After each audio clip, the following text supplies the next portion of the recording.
यह सच है हिंदुस्तान आज जिंदा जिनकी कुर्बानी से। यह सच है अपना मस्तक ऊंचा जिनकी बलिदान कहानी से। आजादी के अमृत महोत्सव के इस वर्ष में हम स्वतंत्रता संग्राम के नायकों को याद कर रहे हैं। इन्हीं में से एक नायक हैं अमर बलिदानी खुदीराम बोस। नींद में सोई अंग्रेजी हुकूमत को तेज धमाके से जगाने वाले क्रांतिकारी का नाम है खुदीराम बोस। तेज धमाका करके खुदीराम बोस ने अंग्रेजों को जता दिया था ना तो हिंदुस्तान के हाथ कमजोर हैं ना क्रांतिकारियों का हौसला। अंग्रेजी हुकूमत को इस बम के जरिए चुनौती देने वाले इस क्रांतिवीर खुदीराम बोस की उम्र थी महज 18 वर्ष।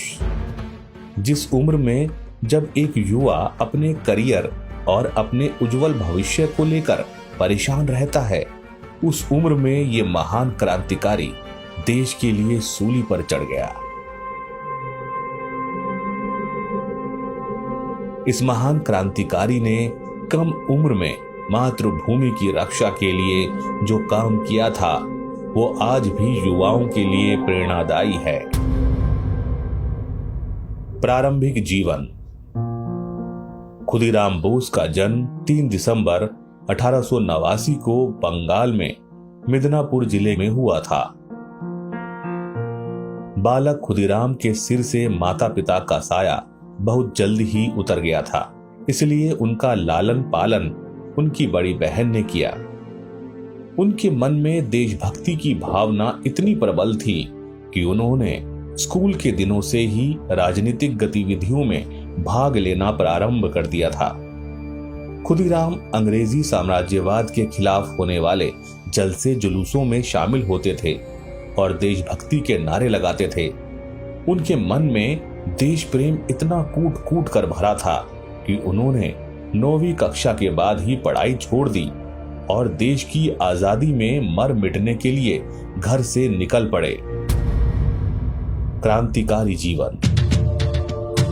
साल 1905 में बंगाल का विभाजन होने के बाद खुदीराम बोस देश को आजादी दिलाने के लिए स्वदेशी आंदोलन में कूद पड़े और सत्येन बोस के नेतृत्व में अपना क्रांतिकारी जीवन शुरू किया। इसके बाद वे रेवोल्यूशनरी पार्टी के सदस्य बने और वंदे मातरम लिखे पर्चे बांटने लगे। 1905 में बंगाल विभाजन के विरोध में चलाए गए आंदोलन में उन्होंने बढ़ चढ़कर भाग लिया। 28 फरवरी 1906 को खुदीराम बोस गिरफ्तार कर लिए गए, लेकिन वे कैद से भाग निकले। लगभग 2 महीने बाद अप्रैल में फिर से पकड़े गए। 16 मई 1906 को उन्हें जेल से रिहा कर दिया गया। किंग्सफोर्ड को मारने की योजना। एक क्रूर अंग्रेज अधिकारी किंग्सफोर्ड को मारने की जिम्मेदारी खुदीराम बोस को दी गई और इसमें उन्हें एक और क्रांतिकारी प्रफुल्ल चंद्र चाकी का साथ मिला। दोनों बिहार के मुजफ्फरपुर जिले पहुंचे और एक दिन मौका देखकर उन्होंने किंग्सफोर्ड की बग्घी में बम फेंक दिया। दुर्भाग्य की बात यह रही कि उस बग्घी में किंग्सफोर्ड मौजूद नहीं था, बल्कि एक दूसरे अंग्रेज अधिकारी की पत्नी और बेटी थी जिनकी इसमें मौत हो गई। इसके बाद अंग्रेज पुलिस उनके पीछे लग गई। आखिरकार वैनी रेलवे स्टेशन पर उन्हें घेर लिया गया। पुलिस से घिरा देख खुदीराम बोस के साथी प्रफुल्ल कुमार चाकी ने तो खुद को गोली मारकर अपना बलिदान दे दिया, लेकिन मौके से खुदीराम बोस को अंग्रेजों की पुलिस ने पकड़ लिया। खुदीराम बोस को फांसी।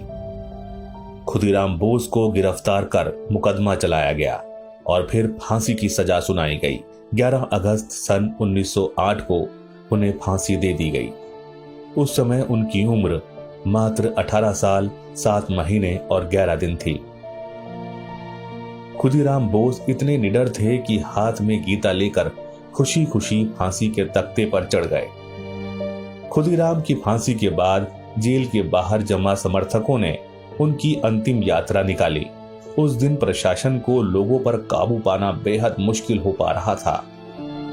खुदीराम की निडरता, वीरता और बलिदान ने बंगाल ही नहीं पूरे देश में क्रांति की ज्वाला को और धधका दिया।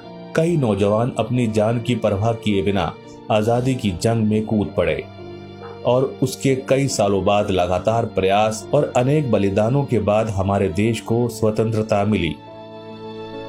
खुदीराम बोस इस आजादी की जंग के अमर नायक हैं, लेकिन दुर्भाग्यवश आज की युवा पीढ़ी इस महान क्रांतिकारी को भूल गई। लेकिन कसूर इनका भी नहीं है, क्योंकि खुदीराम बोस के बारे में कभी पढ़ाया ही नहीं गया, उनकी वीर गाथा के बारे में कभी बताया ही नहीं गया। पंडित नेहरू के टाइपिस्ट इतिहासकारों ने देश के लिए सर्वोच्च बलिदान देने वाले इन क्रांतिकारियों को गुमनामी के अंधेरे में रखा, लेकिन अब यह अंधेरा छट रहा है। आजादी के अमृत महोत्सव की इस सीरीज में देश इन गुमनाम स्वतंत्रता सेनानियों को जान रहा है, उन्हें याद कर रहा है। आओ हम सब मिलकर उन्हें सच्ची श्रद्धांजलि अर्पित करें।